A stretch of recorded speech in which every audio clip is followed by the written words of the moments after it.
नमस्कार जय जगन्नाथ आपण को मोर यूट्यूब चैनल रे बहुत बहुत स्वागत। आजिर भिडियो रे आमे पंचसखा जुगर कवि बलराम दास को विषय रे केतेक मल्टीपल चॉइस क्वेश्चन आलोचना करिबा। तेबे चलंतु भिडियोटी को आरंभ करिबा। उत्कल वाल्मीकि भावे किए प्रसिद्ध? एहार सठिक उत्तर होची बलराम दास। बलराम दास केउंठी जन्मग्रहण करिथिले? जगतसिंहपुर कनकपुर, पुरी जिल्लार चंद्रपुर ग्राम, पुरीर कपिलेश्वर शासन केउंठी भी नुहे। एहार सठिक उत्तर होची पुरी जिल्लार चंद्रपुर ग्राम। पिता सोमनाथ महापात्र और माता जमुना देवी बा माया देवी पंचसखांक मध्यरु काहार पिता माता थिले? जगन्नाथ दास, जशवंत दास, बलराम दास, शिशु अनंत दास। एहार सठिक उत्तर होची बलराम दास। बलराम दास को जन्म केउ मसीहारे होइथिला?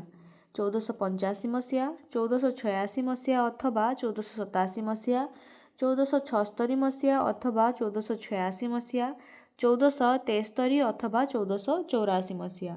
एहार सठिक उत्तर होची 1473 बा 1484 मसीहा। बलराम दास केउ उत्कलीय सम्राटक समसामयिक कवि थिले? कपिलेन्द्र देव, पुरुषोत्तम देव, चोड़गंग देव, प्रतापरुद्र देव। एहार सठिक उत्तर होची से प्रतापरुद्र देवंक समसामयिक थिले। पंचसखा मानक मध्यरे अग्रज कवि प्रतिभा किए थिले? बलराम दास, जगन्नाथ दास, जशवंत दास, अच्युतानंद दास। एहार सठिक उत्तर होची बलराम दास। बलराम दास केउ वैष्णव थिले? गृही वैष्णव, संसार बैरागी वैष्णव, गृहत्यागी वैष्णव केउंटी भी नुहे। एहार सठिक उत्तर होची गृही वैष्णव। पुरीर बांकीमुहाणस्थ गंधर्व मठ काहार साधना पीठ थिला? जगन्नाथ दास, अच्युतानंद दास, बलराम दास, जशवंत दास। एहार सठिक उत्तर होची बलराम दास। श्री चैतन्य केउ पंचसखांकु मंत्र दीक्षा देइथिले? जगन्नाथ दास, शिशु अनंत दास, बलराम दास, अच्युतानंद दास। एहार सठिक उत्तर होची बलराम दास। बंगला वैष्णव साहित्य रे उत्कलीय पंचसखा मध्यरु काहा नाम देखिबाकु मिले? शिशु अनंत दास, बलराम दास, जगन्नाथ दास, जशवंत दास। एहार सठिक उत्तर होची बलराम दास। मंत्र, कृष्ण मंत्र, जप अजपा, नाम तारका इत्यादि केउ पंचसखांक विशेष वैष्णवीय परिचय थिला? बलराम दास, शिशु अनंत दास, जशवंत दास, अच्युतानंद दास। एहार सठिक उत्तर होची बलराम दास। मत्त बलराम भावे किए विदित थिले? बलराम दास, जगन्नाथ दास, शिशु अनंत दास, जशवंत दास। एहार सठिक उत्तर होची बलराम दास। से मत्त बलराम भावरे विदित बा परिचित। व्यक्तिगत जीवनर घटना को केंद्र करी विभिन्न रचना सृष्टि करिबारे पंचसखांक मध्यरे प्रथम स्रष्टा किए? अच्युतानंद दास, जगन्नाथ दास, शिशु अनंत दास, बलराम दास। एहार सठिक उत्तर होची बलराम दास। बलराम दासंक सर्वश्रेष्ठ कृतिर नाम कौन? ब्रह्मांड भूगोल, जगमोहन रामायण बा दांडी रामायण, वेदांत सार गुप्त गीता, लक्ष्मी पुराण। एहार सठिक उत्तर होची जगमोहन रामायण बा दांडी रामायण। चैतन्यक उत्कल आगमन परे बलराम दास काहाकु वेदांत संपर्क रे शिक्षा देइथिले? चोड़गंग देवंकु, पुरुषोत्तम देवंकु, प्रतापरुद्र देवंकु, कपिलेन्द्र देवंकु। एहार सठिक उत्तर होची प्रतापरुद्र देवंकु। बलराम दास अति बड़ी जगन्नाथ दासंकु कौन बोली संबोधन करुथिले?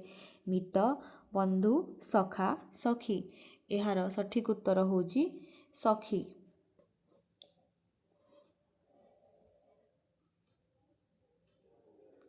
बलराम दास केउठारु शास्त्र पुराण शुणी रामायण लेखिबार संकल्प कले?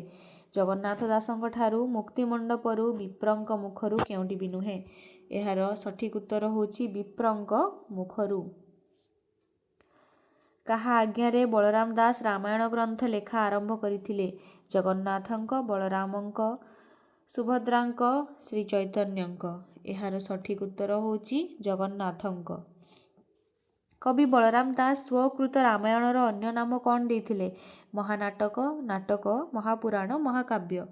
एहार सठिक उत्तर होची महानाटक। ଦାଣ୍ଡି ରାମାୟଣ କେଉଁ ରାଗରେ ରଚିତ? ଚତୁର୍ଦ୍ଦଶାକ୍ଷରୀ, ମଙ୍ଗଳ ବା ଦାଣ୍ଡିବୃତ, ଗୁଜ୍ଜରୀ କେଉଁଟି ବି ନୁହେଁ। ଏହାର ସଠିକ୍ ଉତ୍ତର ହେଉଛି ମଙ୍ଗଳ ବା ଦାଣ୍ଡିବୃତ। ଜଗମୋହନ ରାମାୟଣର ପ୍ରକୃତ ରଚୟିତା କିଏ ବୋଲି ବଳରାମ ଦାସ କହିଛନ୍ତି? ବଳରାମ ମହାପ୍ରଭୁ, ସ୍ୱୟଂ ପ୍ରଭୁ ଜଗନ୍ନାଥ, ସୁଭଦ୍ରା ଦେବୀ, ଚତୁର୍ଦ୍ଧାମୂରତି। ଏହାର ସଠିକ୍ ଉତ୍ତର ହେଉଛି ସ୍ୱୟଂ ପ୍ରଭୁ ଜଗନ୍ନାଥ। 22 ନମ୍ବର ପ୍ରଶ୍ନ, ବଳରାମ ଦାସ ବାଳକାଣ୍ଡ ଓ ଯୁଦ୍ଧକାଣ୍ଡକୁ କେଉଁ ଭାବରେ ନାମିତ କରିଛନ୍ତି? ଆଦିପର୍ବ, ଲଙ୍କା ପର୍ବ, ପ୍ରଥମ ପର୍ବ ଓ ଷଷ୍ଠ ପର୍ବ, ଆଦିକାଣ୍ଡ ଓ ଲଙ୍କାକାଣ୍ଡ, ପ୍ରଥମ କାଣ୍ଡ ଓ ଷଷ୍ଠ କାଣ୍ଡ। ଏହାର ସଠିକ୍ ଉତ୍ତର ହେଉଛି ଆଦିକାଣ୍ଡ ଓ ଲଙ୍କାକାଣ୍ଡ। ଜଗମୋହନ ରାମାୟଣରେ ସାଧାରଣତଃ କେଉଁ ରସଗୁଡ଼ିକର ପ୍ରାବଲ୍ୟ ପରିଲକ୍ଷିତ? ହାସ୍ୟ, ଶାନ୍ତି, ବୀଭତ୍ସ, ରୌଦ୍ର, ଭୟାନକ, ଅଦ୍ଭୁତ, ଶୃଙ୍ଗାର, ହାସ୍ୟ, ଶାନ୍ତ, ଶୃଙ୍ଗାର, କରୁଣ, ବୀର। ଏହାର ସଠିକ୍ ଉତ୍ତର ହେଉଛି ଶୃଙ୍ଗାର, କରୁଣ, ବୀର। ବଳରାମ ଦାସ ତାଙ୍କ ରାମାୟଣରେ ଓଡ଼ିଶାର କେଉଁ ପର୍ବତକୁ ହିମାଳୟ ଭାବେ ବର୍ଣ୍ଣନା କରିଛନ୍ତି?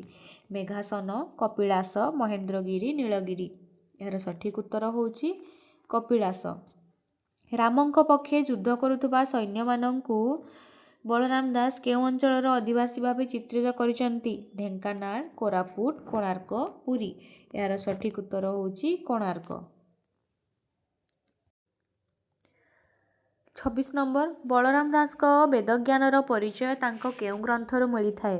ବେଦାନ୍ତ ସାର ଗୁପ୍ତ ଗୀତା, ସପ୍ତାଙ୍ଗ ଯୋଗ ସାର ଟୀକା, ବ୍ରହ୍ମଜ୍ଞାନ ଏକାକ୍ଷର, ଛତିଶ ଗୁପ୍ତ ଗୀତା। ଏହାର ସଠିକ୍ ଉତ୍ତର ହେଉଛି ବେଦାନ୍ତ ସାର ଗୁପ୍ତ ଗୀତା। ବଳରାମ ଦାସ କାହା ମୁଣ୍ଡରେ ହାତ ରଖିବା ମାତ୍ରେ ସେ ବେଦାନ୍ତକୁ ସମସ୍ତ ଆଗରେ ଅନର୍ଗଳ ଗାଇ ଚାଲିଲେ?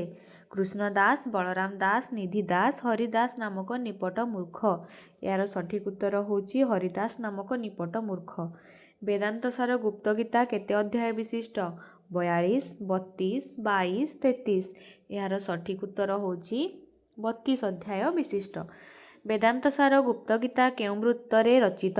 ଚତୁର୍ଦ୍ଦଶାକ୍ଷରୀ, ନବାକ୍ଷରୀ, ବଙ୍ଗଳାଶ୍ରୀ, ବରାଡ଼ି। ଏହାର ସଠିକ୍ ଉତ୍ତର ହେଉଛି ନବାକ୍ଷରୀ ବୃତ୍ତରେ ବେଦାନ୍ତ ସାର ଗୁପ୍ତ ଗୀତା ନବାକ୍ଷରୀ ବୃତ୍ତରେ ରଚିତ। ଭକ୍ତ ଓ ଭଗବାନଙ୍କ ଅଭେଦ ସମ୍ପର୍କ ବଳରାମ ଦାସଙ୍କ କେଉଁ ଗ୍ରନ୍ଥରେ ବର୍ଣ୍ଣିତ? ଭାବସମୁଦ୍ର, ମୃଗୁଣୀ ସ୍ତୁତି, ଭକ୍ତି ରସାମୃତ ସିନ୍ଧୁ, ଗଜନିସ୍ତାରଣ। ଏହାର ସଠିକ୍ ଉତ୍ତର ହେଉଛି ଭାବସମୁଦ୍ର। ରାଜା ଓ ସେବାୟତମାନଙ୍କ ଦ୍ୱାରା ଅପମାନିତ ବଳରାମ ଦାସଙ୍କ ଇଚ୍ଛାକୁ ସ୍ୱୀକାର କରି ସ୍ୱୟଂ ଜଗନ୍ନାଥ କେଉଁଠାରେ ବିଜେ ହୋଇଥିଲେ? ବାଲିରଥ, ନନ୍ଦିଘୋଷ, ବଡ଼ଦାଣ୍ଡ କେଉଁଟି ବି ନୁହେଁ। ଏହାର ସଠିକ୍ ଉତ୍ତର ହେଉଛି ବାଲିରଥ। ଭାବସମୁଦ୍ର ଗ୍ରନ୍ଥଟି କେତେ ପଦ ବିଶିଷ୍ଟ? 848, 748, 847, 747। ଏହାର ସଠିକ୍ ଉତ୍ତର ହେଉଛି 748। ଏକ ଭକ୍ତି ରସାତ୍ମକ ଗ୍ରନ୍ଥ ଭାବେ ବଳରାମ ଦାସଙ୍କ କେଉଁ ଗ୍ରନ୍ଥଟି ଅନନ୍ୟତା ଦାବୀ କରେ? ଗଜନିସ୍ତାରଣ, ମୃଗୁଣୀ ସ୍ତୁତି, ବଉଳା ଅଧ୍ୟାୟ, ବଟ ଅବକାଶ। ଏହାର ସଠିକ୍ ଉତ୍ତର ହେଉଛି ବଟ ଅବକାଶ। ଜଗନ୍ନାଥଙ୍କ ଅବକାଶ ଓ କବିଙ୍କ ଲଙ୍କା ଦର୍ଶନ ବଳରାମ ଦାସଙ୍କ କେଉଁ ଗ୍ରନ୍ଥରେ ବର୍ଣ୍ଣିତ? ବେଢ଼ା ପରିକ୍ରମା, କମଳଲୋଚନ ଚଉତିଶା, ବଟ ଅବକାଶ, ନୀଳସୁନ୍ଦର ଗୀତା। ଏହାର ସଠିକ୍ ଉତ୍ତର ହେଉଛି ବଟ ଅବକାଶ। ବଟ ଅବକାଶ କେଉଁ ବୃତ୍ତରେ ରଚିତ?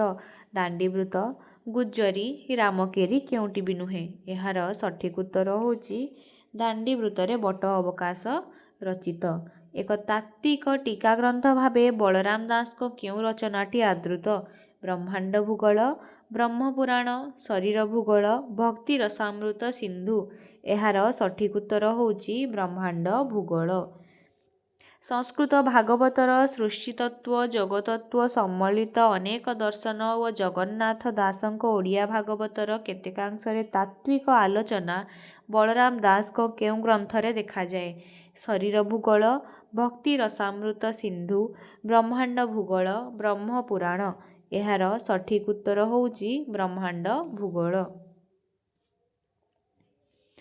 ହରି ଅର୍ଜୁନ କଥୋପକଥନ ଛଳରେ ବଳରାମ ଦାସଙ୍କ କେଉଁ ଗ୍ରନ୍ଥଟି ରଚିତ? ଶରୀର ଭୂଗୋଳ, ବ୍ରହ୍ମାଣ୍ଡ ଭୂଗୋଳ, ଭକ୍ତି ରସାମୃତ ସିନ୍ଧୁ, ବ୍ରହ୍ମପୁରାଣ। एहार सठिक उत्तर होउची ब्रह्मांड भूगोल। एठारे हरि और अर्जुन कथोपकथन छଳରେ एहार कहानी बा विषय वस्तु रचित होइअछि। ब्रह्मांड भूगोल ग्रंथटी केते अध्याय विशिष्ट? 54, 74, 64, 84। एहार सठिक उत्तर होउची 84। तेबे आजिर भिडियो रे आमे यही सबु प्रश्न आलोचना कले। परवर्ती समय रे आमे आहुरी अधिक प्रश्न आलोचना करिबा। जदि आपण माननकु भिडियोटी भल लागिछि निहाती भाबरे लाइक, शेयर एवं सब्सक्राइब करिवे एवं कमेंट माध्यम रे निहाती भाबरे जणाइबे। धन्यवाद। जय जगन्नाथ।